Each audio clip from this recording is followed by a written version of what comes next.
गौतम बुद्ध की प्रेरक कहानियाँ। सिद्धार्थ से गौतम।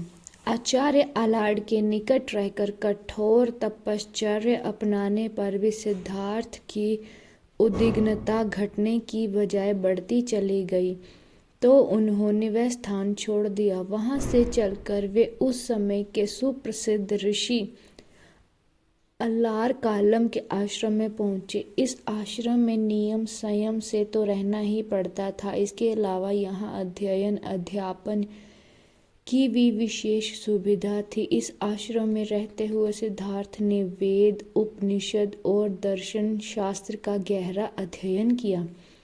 ये प्राप्त करने पर भी उन्हें ऐसा प्रतीत होता था कि जैसे उनका मन अतृप्त है।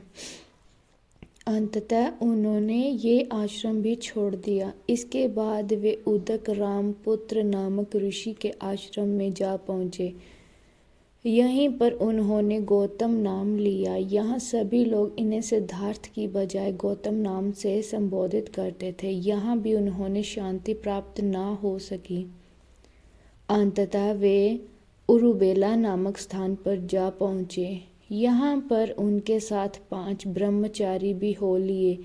यहाँ उन्होंने 6 वर्ष तक निराहार रहकर कठोर तपस्या की। ये इस तरह उनका शरीर हड्डियों का ढांचा मात्र रह गया। कठोर निराहार तपश्चर्या से भी प्रसिद्धि प्राप्त न हुई तो गौतम ने विचार किया कि इससे तो मृत्यु प्राप्त हो सकती है, किंतु सिद्धि कदापि नहीं।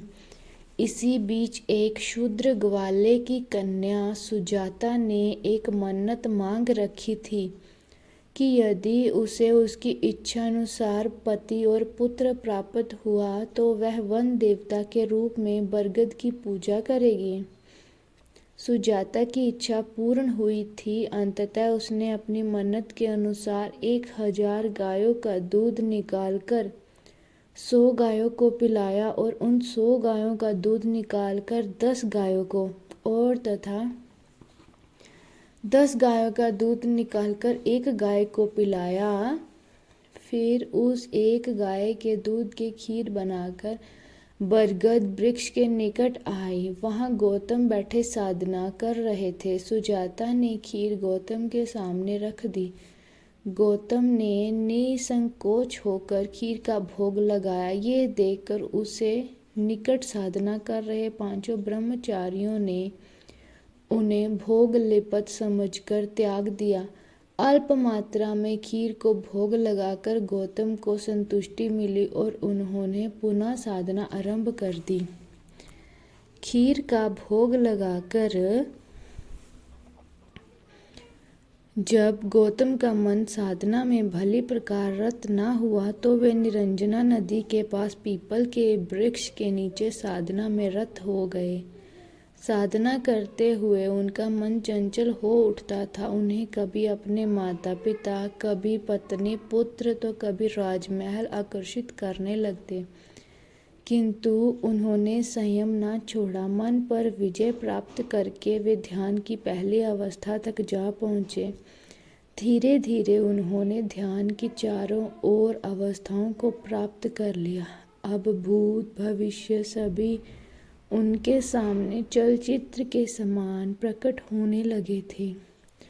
उस समय रात्रि का 3रा पहर चल रहा था। चारों ओर नीरव सन्नाटे का साम्राज्य था। उस गहन शांति के बीच गौतम को अपने अंतर का एक अनूठा प्रकाश जगमगाता हुआ प्रतीत हुआ। अनुपम ज्ञान की ज्योति उनके अंतर्मन को आलोकित करती प्रतीत हुई। तभी उन्हें शाश्वत सत्य के दर्शन हुए। उनके सारे संशय और भ्रम नष्ट हो गए और मन को असीम शांति प्राप्त हुई। धन्यवाद।